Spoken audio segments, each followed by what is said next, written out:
ni moom la le président Bassirou Diomaye Faye tabboon pour mu nekk kii restructurer la coalition Diomaye président maintenant nag bu ñu gisee ñu ne ñoom dañuy def ndaje le 6 bi muy samedi avec la présence du président de la République foofu dañ doon wax clarification fii clarification gënu kaa leer c'est-à-dire que le président de la République depuis le début à part communiqué bi nga xamante ni génne woon na ko pour tabb Mimi Touré gisuñu woon mu jël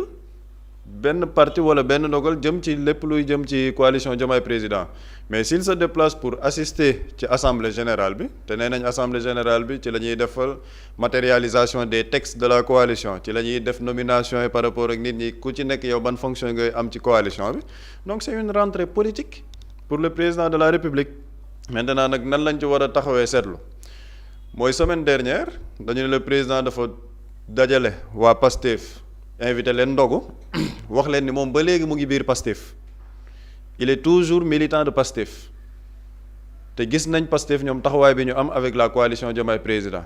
donc ñoom ñu ngi woyal seen activité politique ba le président de la République ne moom day dem teewee ji assemblée générale coalition Diomaye président donc foofu man ci man il y a une rupture politique qui est très claire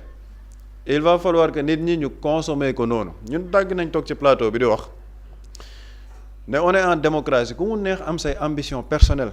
mais il faut assumer li ngay def c'est-à-dire que mënoo souffler le chaud et le froid toog biir Pastef ne man militant Pastef la après nga génn dem na man maa ngi restructurer la coalition Diomaye président dama jàpp ne lii c'est une réponse politique à xëy na la sortie bi Ousmane Sonko def keroog avec ses militants parce que Ousmane Sonko jot na wax ne Pastef du topp ci benn nit ak koo munti doon man Ousmane Sonko sax bu ma wàccoon ci parti bi gars yi dinañ ma def li ñu ma war a def wax na ci coalition boobu ne bu kenn tuddati coalition boobu nañ seetlu bu baax ñi fa nekk est-ce que am na ñeent ñoo xam ne mën nañ gagner seen cabine téléphonique donc foofu boo gisee nag ñoom ñu ne dañuy dajaloo le samedi avec la présence du président Bassirou Diomaye Faye c'est une réponse politique bu mu bëgg a apporter ma bëgg nag sénégalais bàyyi xel ci benn affaire xam nga coalition boobu ñu ngi ne c'est le recyclage du système parce que ay nitu système bi ñoom ñooy ñëwaat pour mën a doxal li nga xamante ne bëgg nañ ko doxal ñëpp a gis nañ depuis quelques mois stratégie yi nga xamante ne nit ñi ñu ngi ko doon jort ni dañoo bëgg Ousmane Sonko ñu pousser ko à la démission parce qu'il est le dernier verrou par rapport ak li nga xamante ne nit ñi ñu ngi koy liggéey ci biir réew mi ba moom mu ne il est le gardien de la révolution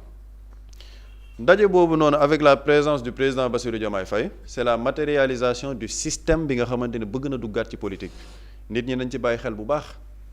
te le système xam nga dañuy wax système du nit système du pouvoir bi c'est un ensemble de personnes boo xamante ne dañuy am benn chaîne système bi nan lay opérer lan lay bëgg contrôler day bëgg contrôler la force l'argent ak le récit la force mooy tey ji lépp loo xamante ni mooy police gendarmerie wala les appareils de répression gis nañ le président de la République presque toutes ses sorties wala voyages yi muy dem dina trouver un prétexte pour dem ne dafa rencontrer ji militaires yi dafa dem rencontrer ji waa police analyse la ñuy def l'argent ñëpp xam nañ ni ce système là pour le faire perdurer da ngay dugal xaalis Pastef est le seul parti politique boo xamante ne ci lu ñuy yëg ay cotisation la ñuy demee seeni militants ñooy cotiser la coalition Diomaye président fan la ñuy jëlee seeni fonds lan mooy dundal coalition bi bu ñu waree def seeni ndaje est-ce que ñoom ñoo koy cotiser seen bopp ban xaalis mooy dugg ci boobu coalition seen siège VDN bi lan moo koy fay seeni militants yi ñuy bëgg dajale lan lañ leen di jox l'argent à travers ce système là le récit mooy lan narratif bi ñuy jaay nit ñi gis nañ depuis quelques mois gars yi ñu ngi bëgg changer narratif bi le président de la République yàlla moo ko fal Diomaye président moom moo porté sa candidature du Pastef moo ko fal parce que Pastef boobu dañ ko dissoudre ba le président de la République wax ko waa Pastef yi ne leen moment boobu ba ñuy dem élection Pastef dañ ko dissoudre donc coalition Diomaye président moom moo fal le président de la République ba ñoom ñëpp boo gisee plateau yi ñuy dem yëpp c'est le même récit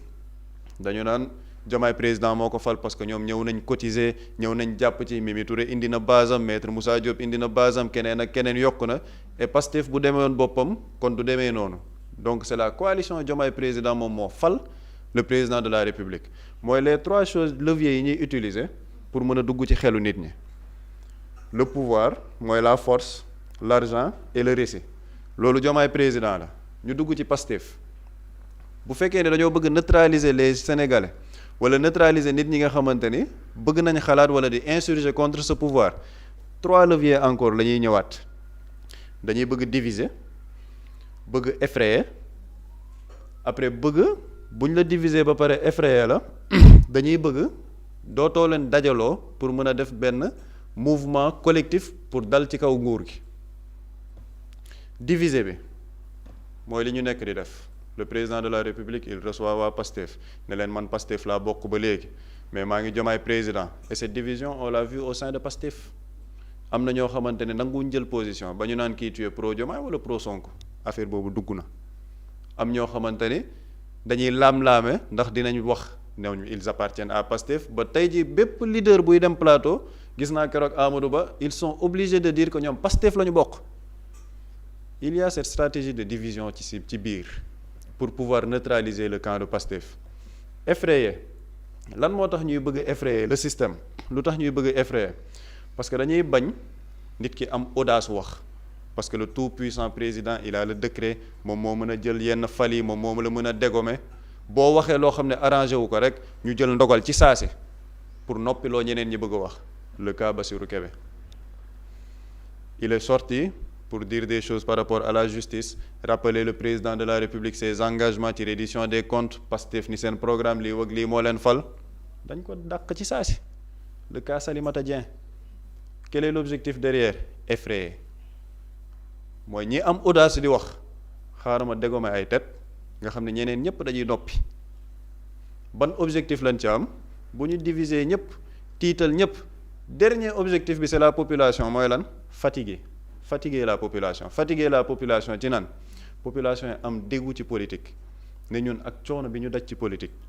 xeex bi ñu xeex pour fal le président Bassirou Diomaye Faye léegi mbir mi nii la demee man de toute façon politique léegi dootuma ci wax politiciens yépp a yam c'est une stratégie très bien orchestrée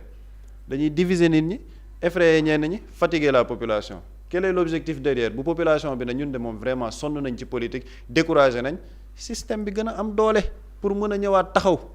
moo tax Ousmane Sonko à chaque fois di wax day woo le peuple sénégalais mu nekk seen bouclier parce que le peuple sénégalais mooy le dernier rempart contre ce système là et système boobu noonu yëpp moom la ñu nekk di gis ni moom la coalition Diomaye président di doxal parce qu'il faut voir les personnes yi nga xamante ne ñoo nekk foofu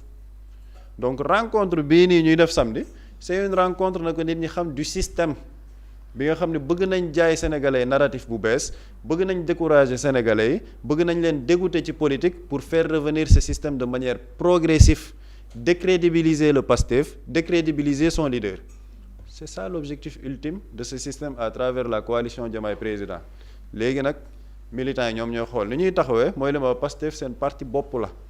Ousmane Sonko nee na nañ ko wóolu ñoom militants yi nañ xool ni ñu ciy taxawee mais ñun ñi am du recul ak observation yi ñu ci am dañoo jàpp ni c'est juste le système qui veut revenir à travers la personne de Bassirou Diomaye Faye te du loolu nag la nit ñi doon xaar surtout ak moom falin bi ñu ko falee en 2024 au contraire moom dañ ko fal pour se débarrasser de ce système de 60 ans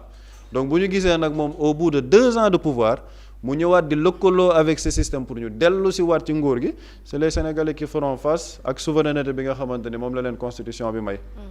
mais Pape Samb lay wax si bu fekkee ni ñi nga xamante ni ñooy waa Pastef moom fi palais ba la leen ñu koy waxatee sax la leen recevoir mais ñu gis ni ñi nga xamante ni ñooy waa coalition ñoom dajewuñu sax lu jege palais même seen siège sax demuñu foofu yow ban jàngat ngay am ci loolu noonu nga xamante ni day indi beneen nuance aussi. absolument et c'est une question très pertinente. mooy li ma wax sànq la volonté de décrédibiliser le Pastef. parce que le président de la République dafa invité ndogu successivement. députés yi ak les coordonnateurs départementaux bu fekkee ne day dajale waa coalition Diomaye président il aurait pu faire la même chose Pastef lan la ñu yàggoon xeex dañu ne palais waruñ fa def ndaje politique du lieu bu ñu war a defee politique et pourtant daf leen fa recevoir premier ministre Ousmane Sonko bii le président du parti ne ko ce n'est pas une bonne idée parce que dañoo yàgg wax ni palais waruñ fa defee ndaje politique mën nga dem feneen azalaay wala feneen nga defee ko fa Ousmane Sonko ba mu waree dajale le bureau politique fan lañ daje siège parti ba léegi pourquoi nga war a dajaloog waa coalition Diomaye président nga dem King Fahd y a une volonté de décrédibiliser waa Pastef mooy li may wax diviser leen ci seen biir pour gars yi ne Pastef bi gëmuñ dara parce que comme président de la République la rek mën nañ assouplir ci kanamam pour dem renier li nga xamante ni moom moo nekkoon seeni principe démb mooy li may wax ci volonté décrédibiliser Pastef parce que loolu yëpp lan lañ ciy jublu pour fatiguer nit ñi am un désespoir nit ñi ne ñun banque nañ suñuy loxo léegi ci état nu muy doxee pour que le système gën a mën a ñëwaat tafu. mais jàppoon ne il a réussi vu que bu ñu demee ba naan ñi ay pro Diomaye lañu ñi ay pro Sonko et que léegi sax. dafa am benn challenge bu xew mooy ngarale. non foofu man ci man. il n'a pas réussi. ok parce que le peuple sénégalais est un peuple très mature. gars yi ñu ngi xool politique bu baax. et il faut voir le président de la république moom en 2024 ni ko peuple bi doon xoolee ak actuellement ni ko peuple bi di xoolee majoritairement. peuple bi ni ñu koy xoolee majoritairement ñu ngi koy wane ces tournées économiques kenn du ko yëg kenn du ci dem kenn du ko commenter pourtant président mu ngi ci biir réew mi di recevoir ay nit audience di def ay activités am keroog dem na chantier pour visiter les infrastructures yi jëm ci JOJ yow yëgoon ko ñu bëri yëguñ ko te pourtant def na ko ci biir réew mi lan moo tax nit ñi waxuñ ci parce que le peuple moo génn ci seen bopp ci doxalinu président Bassirou Diomaye Faye il peut le réussir au sein de Pastef parce que am na ci ñoo xam ne wane nañ seen boor ñoom ce sont des pro Diomaye ñu wane ko ba mu leer nañ gis nañ fi Baro ni mu waxee woon Aljuma Sow yenn discours yi ñu teniroon donc cette division là dina am ñu mu yóbbu parce que il faut que nit ñi di ko leeral Pastef c'est pas un parti de saint du ay nit yu jub yu baax rek a fa nekk am na ay nit yoo xamante ne ñoo yées sax système bi fi nekkoon donc bu ñu gisee le président de la république tout fort tout puissant bu bëgg ber yoonam dañuy dem ànd ak moom parce que lan la ñuy préserver c'est pas des principes ce sont des privilèges la ñu bëgg préserver donc foofu mën na ko réussir foofu mais pour le peuple sénégalais nag le peuple sénégalais est un peuple digne bu bañ injustice donc président Bassirou Diomaye Faye mën na nekk di gën a doxal mais damaa gëm ne gën a doxal bi da koy gën a dugal ci kàmb parce que sénégalais yi ñu ngi ubbi seen bët di ko xool di jàpp principe yi mu jaayoon nit ñi en 2024 et en 2026 les sénégalais mën nañ génne vidéo Diomaye en 2024 doxalinam en 2026 pour juger te bu boobaa peuple sénégalais bi dina xam nu muy taxawee et de toute façon ñu ngi nekk di ko wan sax ci ñoom rapport bi ñu am ak moom au niveau de la communication. jërëjëf Pape Samba bu di ci ndaje bi nga xamante ne waa coalition Diomaye président fas yéeneen ko def foofu ca King Fahd Palace gis neen ne kii di Mimi Touré génn na wax ni moom njiitu réew mi dina teew ci mbir moomu waaye am na ñeneen tamit ñu génn ne jour boobu la lépp di leer. waaw jour boobu la lépp di leer parce que liñ naan naar bu ndaw la mu wax ci bu mag ba la ko déggee et ki ko wax mun nañu wax c'est une journaliste du nom de Maïmouna Ndour qui a été accusé ci fan yi weesu par Cheikh Bara Ndiaye ni moom mooy chargé de com coalition Diomaye président fan la ko teg peut-être il a des informations yoo xam ne ñun amuñu ko waaye bu ñu xoolee sur les faits la même personne bi ko wax média am dëkk na fi micro koo xamante nii dafa ne dafay jóg pour xeex ak le premier ministre dafay jóg pour aborder des questions de sécurité intérieure bi mu ko aborder ñu tëj teleem ñu ne delloowaat leen ko fréquence am mu toog exercer la même personne bi wax loolu ñu ne dafa am passeport diplomatique ba tey mosu ci yéey yàbbi mosu koo weddi ci ban régime sous quel régime on va nous dire que xëy na mun na ko amee ci nguuru président Macky Sall mais bu dee ni ci nguuru président Macky Sall la ko amee président Diomaye bi mu ñëwee am na ay passeport diplomatique yu mu nangu man ci semaine bi passé rek am na ku ma contacter koo xamante nii mun naa ko citer ab kilifa bu mag ab sëriñ dafa feebar ñu war ko évacuer à l'étranger médecins yi nekk fii Sénégal ne war nañ ko yóbbu France ngir mën koo faj dama ko xaw a fàtte tuuti parce que sinon sax ma dikkoon si lu baree bari mais kilifa la goo xamante nii tawat na soxla na faju puisque ab bu ñëwee parce que dañ ne changement dafay am passeport diplomatique yi ñenn ñi seen passeport diplomatique expiré kenn delloowu leen ko maintenant lan moo nekk di xew ñu ci bari doyewuñ ko dara lu dul dem faju ji te pourtant mënuñu ko am les voyages ku ne xam ne ni un pays par exemple comme la France visa accordé tuñ ko même parfois certaines personnes yi nga xam ni lii moo leen di yóbbu pour mu leer ñu ne la une journaliste ñëpp xam nañ ces agissements du temps de Macky Sall avec les positions qu'ils ont yi nga xamante ni jël nañ ko des gens yi nga xam ne bi ñuy libérer même les détenus politiques dañu taxaw ne yow ministre de la justice Ismaïla Madior Fall pourquoi ñuy libérer ñii parce que c'est des criminels te dara wóoru la ci bu la porté woon plainte mënoo ci indi ay preuves ne dañoo rey ay nit ñu ne la cette même personne sous ce régime ñu ne dañ ko jox passeport diplomatique te tey mosu koo weddi cette même personne moo wax li nga wax bi ñuy wax loolu moo yëkkati kàddu yooyu noonu elle anticipe peut-être elle a des informations qu'on n'a pas mais en tout cas bu ñu xoolee de man de li ma gis bu ñu xoolee journaliste bi ñu gën a protégé ci réew mi wala bi ëpp dayu ci réew mi c'est cette même personne sous le régime de Diomaye. Maintenant pour man dafa tollante redondance la li mu wax tout le monde sait que y a rupture ñi jàpp ni rupture amul xëy na peut-être ñooy ñiy jéem a dalal seen xel rupture wala boog séparation weesuwul le président nee nañ dafay assister ci mbir mi le même président parti bi ko fal porté ko et il faut rappeler bien vrai qu'on va nous dire entre 2021 et 2023 ku dee Ousmane Sonko nga deewal mais Ousmane Sonko bi mu tànnee Diomaye ba Macky reporter les élections diggante boobu Diomaye moo nekkoon candidat y a des morts c'est-à-dire que des personnes sont mortes à cause de Diomaye parce que dañu reporter élections yi pour ne dañuy rebattre waat li nga xam ne mooy carte yi ay nit dee nañ ci cette même personne ay nit ñi ko deewal nit ñi ko tëddal kaso nit ña ko porté dama déglu un détenu politique mu ne ñoom dañoo génn kaso rek dem di campagne te ba ñuy génn wéruñ ñu ci bari après dañoo daanu feebar campagnel kii Diomaye ñooñu am seen journée parce qu'il faut rappeler journée des martyrs c'était le 7 décembre président laaj nañ ko ci lu tax ñëwoo ci terrain meeting mu ne dama feebar lu tax ñëwoo ci journée des martyrs mu ne dama waroon dem investiture Alassane Ouattara déjà même la présence de l'investiture d'Alassane Ouattara loolu dafay indi woroo par rapport ak tey bu ñu déggee le président Bassirou Diomaye Faye dans l'opposition bi muy wax naan Ouattara coup d'état la bëgg a def ak troisième mandat bi muy yóotu te bu ko réussir nañu xam ne Macky Sall foofu la jëm ak ñun donc ne serait-ce que pour l'éthique man en tant que président Ouattara boobu noonu ma ŋàññoon sa troisième candidature bis bu amee troisième mandat bu ñu ma invité investiture du ma fa dem pour des questions de principe mais dem na fa mais nañu jël date bi journée des martyrs mi ngi am le 7 Dakar Abidjan yaakaar naa bu bari ba bari 3 heures de temps la mënoon na ñëw journée des martyrs def son discours quitté fanaani Abidjan xëy suba lundi 8 muy investiture bi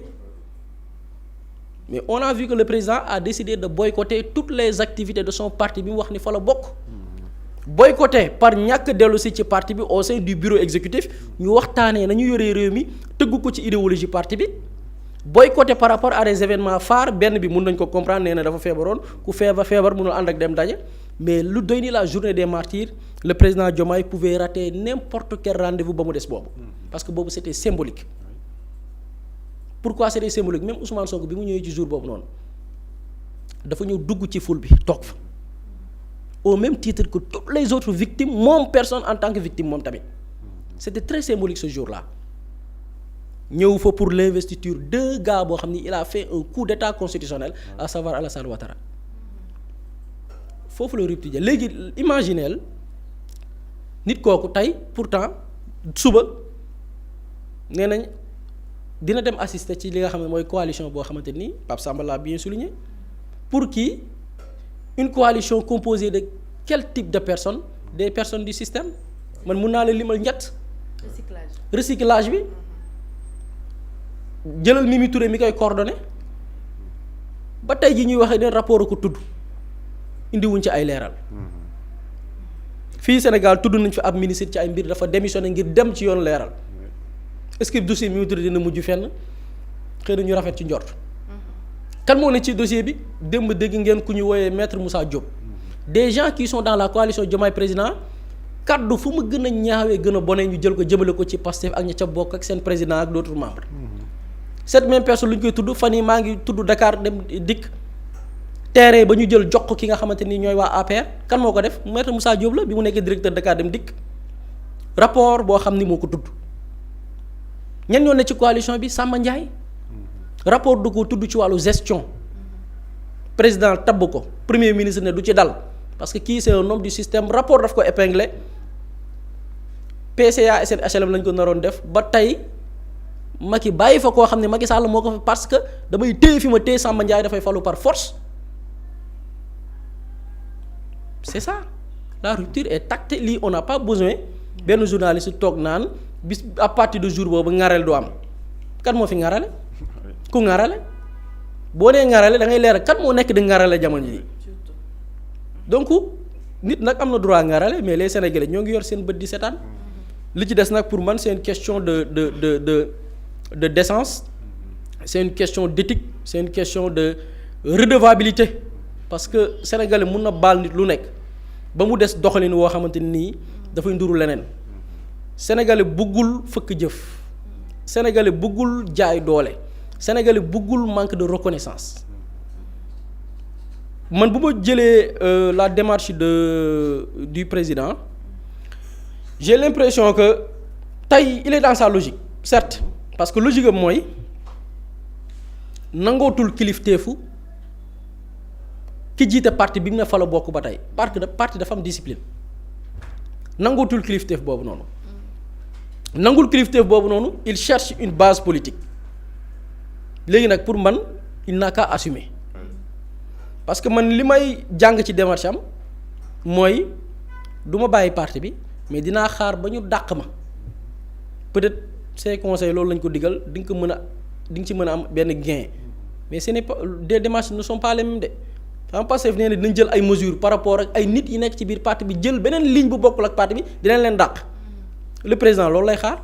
peut-être dañ ko digal ni boo ko defee di nga gagner dara ci politique mais les cas ne sont pas les mêmes les sénégalais li ñu nekk di gis mooy dañu jël seeni voix porter ko pour un changement ñu gis ni ka ñu porter pour ce changement là mi ngi jël di dajale des gens yi nga xam ne ils étaient membres du système loolu sénégalais du leen ko ñuy voté woon du leen ko baal et Pape Samba mi ngi wax wàllu beneen si stratégie bi muy jéem a décourager loolu la masse ne politique daal dafa salte nañu ku yebu daal xam noo def sénégalais yi du ñu bàyyi gis nga les sénégalais sont conscients que ni amul surtout boo jëlee référence dans d'autres pays qui ont fait une révolution lépp xëyul sotti dans une révolution il y aura des déceptions dans une révolution il y aura li ñuy woowe yëlëb ñi nga xamante ni bokkuñ ci yëf yi wadd dans une révolution il y aura une transition boo xamante nii dafay mën a permettre ña war a dem ña warul dem rester les vrais restent loolu c'est un processus dans une révolution et les Sénégalais l'ont très bien compris ñi ngi toog di observer nag et je pense que lu ci nekk ak lañ ca war a jël comme décision bés bu jotee les Sénégalais am nañ fullaay jël ci seeni matukaay. mais est-ce que jàpp nga ne coalition am na avenir. coalition bi ils ont des moyens avenir bi moom bi ngi dépendre ci yan moyens la ñuy mettre à leur disposition parce que c'est une coalition boo xam ni idéologie politique lalu ko c'est une coalition boo xam ni démarche ci wàllu valeur lalu ko parce que pour man valeur dafa bokk ci man lii mooy sama kàddu démb lii mooy sama kàddu tay donc coalition boo xam ni du idéologie politique moo ko lal du intérêt wu Sénégal moo ko lal du jubbanti moo ko lal parce que Pastef dans le programme lan la ñu wax coalition bi lan lañu nekk di def di may ay billets màkk fu ne cibler ay cités religieuses yoo xam ne jàpp nga ni mën nga fa def une récupération politique di fa yóbbu ay dund ay enveloppe ay ceeb ak yooyu noonu te pourtant loolu dans le programme de Pastef bi Bassirou Diomaye Faye porté lan lañ ci waxoon dañ ne la ñuy jébbal les cités religieuses du nekkati dans le circuit informel c'est-à-dire que du ñu toog rek président am caisse noire jël di séddale fii de gauche à droite lu nit dul yëg dañ koy voter parce que quoi que l'on dise nos cités religieuses dafa am lu ñu représenté ci dëkk bi dafay jaar ci loi mu am un fonds boo xamante ni dañ koy jagleel les cités religieuses mu leer mu am transparence ñu voté ko assemblée nationale kër gu ne ñu am lu la jox lii c'était le programme de Pastef bu président Bassirou Diomaye Faye jëlee pouvoir ñu gis ni tey bu Serigne Cheikh Ibrahima Mouhidine Diallo def lu woon sortie bi mu def kenn du ko yëg c'est-à-dire que ay neexal la yu ñuy def dans l'informel lii dafa bokkoon ci les pratiques yi sénégalais yi doon xeex naam am nañ suñuy réalité mais sénégalais yi dañ ne ñoom lii la ñu tànn parce que ñoom ñoo ko proposé sénégalais yi ñun sax lii la ñu bëgg dañoo bëgg sax ngeen respecté ñu suñu këru diine yi lu ngeen di jëflanteeg ñoom ngeen teg ko ci ay règles ay chartes ñu voté assemblée nationale ne cité religieuse yi kat lii la leen di jox ñu gis ni tegg nañ loolu lépp nag continuer waat avec les vieilles pratiques muy les démarches informelles booy wax wàllu avenir foofu la bu dee da nga dajale ay nit te idéologie lalu ko dajale ay nit te ngëm-ngëm ci wàllu doxalin wu sell lalu ko lan moo fay téye nit ñi alal xaalis poste nguur privilège bu privilège yooyu amul bonjour les dégâts bonjour les coups ku ne du dóorante toj yi bopp mun naa la jël exemple maître Moussa Diop bi ñuy wax tey ci coalition bi la bokkoon avant muy génn dafa toog amul poste mu toog xaar législative Ousmane Sonko dem ak liste Pastef mu bàyyi. dem Paris opposé wu kooku lu ko bàyyi woon ci coalition ba poste. c'est le cas nag ci 98% ñu composé coalition boobu donc l'avenir c'est quoi l'avenir mooy ànd naxante entre ku ci nekk wut luñ la sédd ñan ñoo payer les pots cassés ce sont les Sénégalais parce que ces mêmes personnes xamuñu politique ci ñu ci bari bokk koo ci jël liñ ko dénk tudd nañ ko ci ñu ci bari bokk du ma généraliser mais benn les figures yi ñu ci gën a ràññee koo ci jël rapport mos na ko épinglé ci nguuru Macky Sall ñooñu sur le plan de la gestion wane nañ seen bopp wane nañ seen limite boo leen dénkaatee lan ngay xaar comme résultat dara sénégalais ñooy payer les pots cassés et sénégalais comme ni ma ko waxee léegi am nañ motuk lu ne fañ ko war a soppee bu jotee incha allah ñu jël seen responsabilité. mi ngi noonu jërëjëf Boury ñu yegg li nga xamante ni mooy waxtaan bi rek jàll ci li gën a fas yéene kaay maanaam la revue des titres.